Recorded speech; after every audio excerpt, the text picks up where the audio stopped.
Hey YouTube, MrRampro here, and this video is actually a little overdue.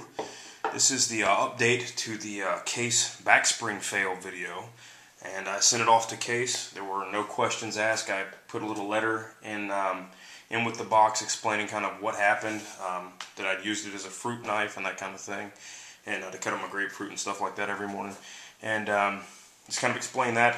They sent me an email stating that they had received it, and about 3 to 4 weeks later, I got it back in the mail, and it was completely spit polished to a degree, and refurbished. They'd replaced the back spring and everything, and I was extremely satisfied with the customer service on that side of the house. I know that they had the option to replace it. I was kind of glad that they didn't, because I like my knives to have a little bit of character and stuff like that. Obviously with the carbon steel blade, a lot of the character is in the blade tarnish and stuff like that, but they definitely cleaned it up and let me keep the blade that I had. So you can tell here that the back springs have been replaced. They all seem to have fairly decent pop, albeit not the strongest pop snap sound in comparison to this GEC. You can hear that's a little bit stronger, and that's the I think Titiote Cutlery what they call it, conductor, just in case you were wondering.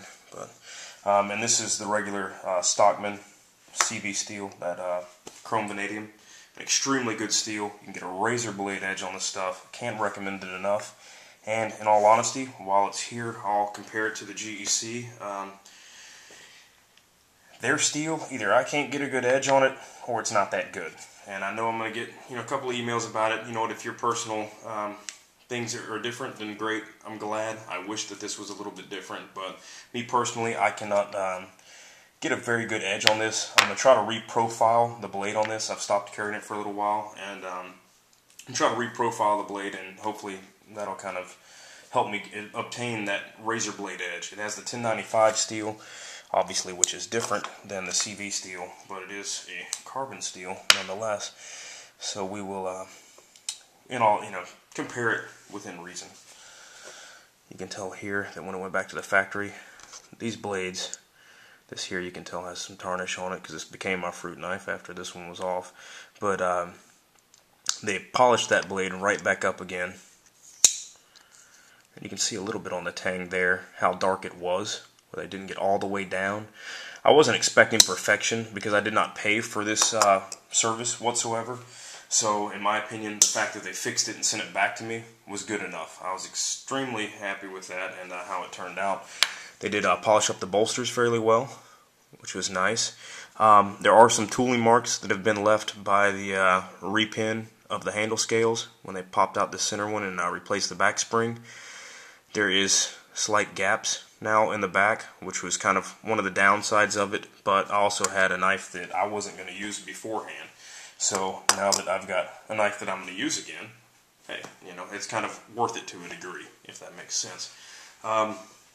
That's really just about it. I wanted to say that I had, a good time as far as using the knife and getting it to where it was before it broke, which was definitely not intentional. I mentioned in that video I didn't really know how it happened. It just was.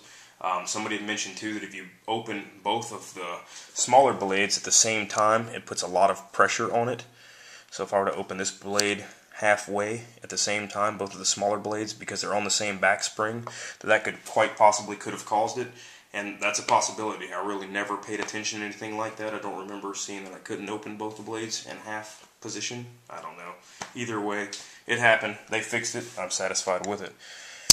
So I definitely appreciate you guys watching. That was just a quick update and a shout out to Case. I appreciate what you guys do, and definitely making blades that are family heirlooms, so to speak, whereas this could have been passed down as Grandpa's broken old pocket knife, now it can be passed down as possibly a usable pocket knife by one of the kids or something like that. So either way, that being said, I did make a leather case for it out of an old wallet, and that way it can ride in the pocket and hopefully maintain some of the shine. So we'll see. I'm going to try to let the patina age over time, kind of like I did with this GEC, and it just adds character to it. I think it's better in the long run. I think it's kind of cool. So you can see here a blade width, and then, well, a blade half width. But, you know, letting it happen naturally, I don't know, it's just kind of cool now. At first, it was just the shock of being able to do it was really exciting, being able to kind of change something, give it character on your own. But now, the natural progression seems to be what I care for. So, I appreciate it. Thanks a lot for watching, guys.